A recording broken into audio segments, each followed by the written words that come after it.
Welcome back to WagerTalk.com. I'm Marco D'Angelo, joined with Brian Leonard. We're doing the Golden Nugget Games of the Year. We're going to preview Texas at Texas Tech. This is one of the games that you bet, Brian. Texas +4. They say that the year that you're going to see the biggest improvement on a team is year 3 of a new coaching regime. Well, it's year 3 for Charlie Strong. What do you think? Yeah, that's one of the things I think is going to make them an improved team this year. And the reason being, it's got his own recruits, he's got his own system in there. This one was interesting because when I had already placed my bet, but I was walking around and some guys were really high on Texas Tech. And I said, wow, I saw how well they did last year. I mean, they set a record for the most points scored per average on the season, 40 over 45 points. I think they averaged like 57 points or something at home. How do you go up on that? It's something that you know it's going to have a little bit of regression there. But Texas has got a team that Charlie Strong's a great defensive coach. They brought in an offensive coordinator, Sterling Gilbert, from Tulsa and Bowling Green. If you watch Tulsa and Bowling Green's offense the last few years, you know they'll put some points on the board. And, you know, if you live in Texas, I know they've been down a little bit. You still want to play for the Longhorns. I just think the Texas is the team you want to play for, and they'll be able to get those kids in there. And as we talked earlier, this is a later game. I believe this is around the ninth game of the season. So Texas is going to struggle a little bit putting in this new offense early in the season. But by the time they get to this game against Texas Tech, I think they have some advantage. You know, you look at the Texas Tech team, they won last year by 3, but look at what they did against Texas before that. And it's been a while since Texas has been really good, but they lose by 21, 25, 9, and 32 points. There is still a class difference here that's not showing up in the line. I like the team with the much better defense. Texas Tech's defense stunk last year, and now they're extremely young. They're going to have a lot of freshmen and sophomores playing.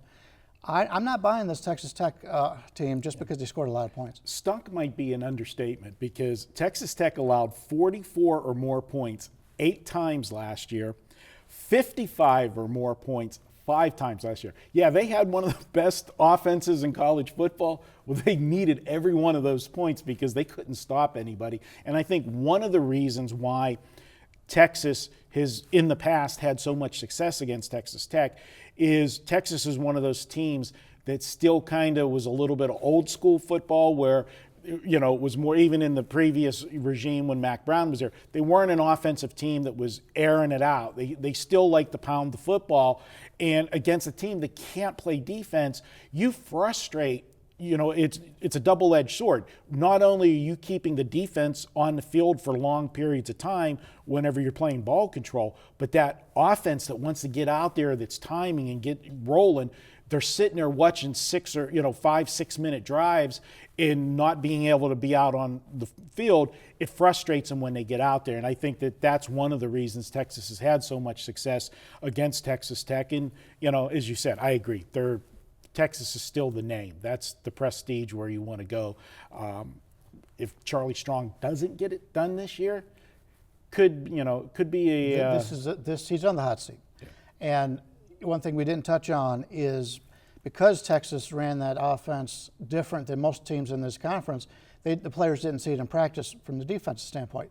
Now the defense is seeing the same thing in practice. They're going to see out of the majority of the teams, the Baylors, the TCUs, the Texas Techs, and they'll be able to adjust to that. I really expect Texas to have a really good year this season. Yeah, and you know, as bad as a year as it was for Texas last year, they pulled 2 major upsets. They were one of the few teams that could say in the last, 3 or 4 years that they beat both Baylor and Oklahoma in the same season. Unfortunately for them, they also had a 35-point loss to Notre Dame and a 43-point loss to TCU. They had both ends of the spectrums. They had the highs and definitely the lows. Well, we'll see what happens this year. I got to agree. I think as the season progresses, the hype on Texas Tech's a little bit too much in Texas because the last couple seasons are flying under the radar. So if you're betting a game in July that's going to be played 9 weeks into the season, I think the difference is going to be where you're at. You're getting value here because that line's not going to be 4 come November.